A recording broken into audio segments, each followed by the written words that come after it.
Cola மீன் குழம்புக்கு தேவையானது பச்சை மல்லி, வரமிளகா, ஜீரகம், சோம்பு, வெந்தயம், மிளகு, கடுகு, அரிசி இது எல்லாத்தையும் வறுக்கணும்.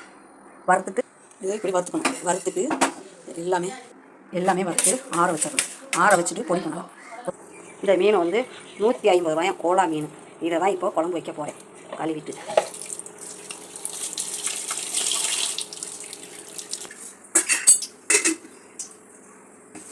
கடுகு, சீரகம், வெந்தயம், சோம்பு,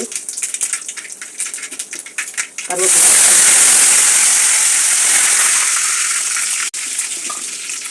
அரைச்சி வச்சா தக்காளி சேர்த்து. இது வெங்காயம் தேவையில்லை. இது நல்லா வதங்கி வரணும். இப்போ மசாலா சேர்த்துக்கலாம். கொஞ்சம் நல்லா தக்காளி வணங்கி வந்துருச்சு. எண்ணெய் பிரிஞ்சு மஞ்சள்தூள், அரைச்சி வச்சா பொடி, கரைச்சி வச்ச புளி, உங்களுக்கு தேவைக்கேற்ற உப்பு போட்டு சேர்த்துக்கோங்க. கழுவியாச்சு. அடுத்தது நல்லா மீன் குழம்பு எண்ணெய் பிரிஞ்சு இப்படி வரணும். வந்ததுக்கப்புறம் நீங்கள் மீனை போட்டால் சூப்பராக இருக்கும்.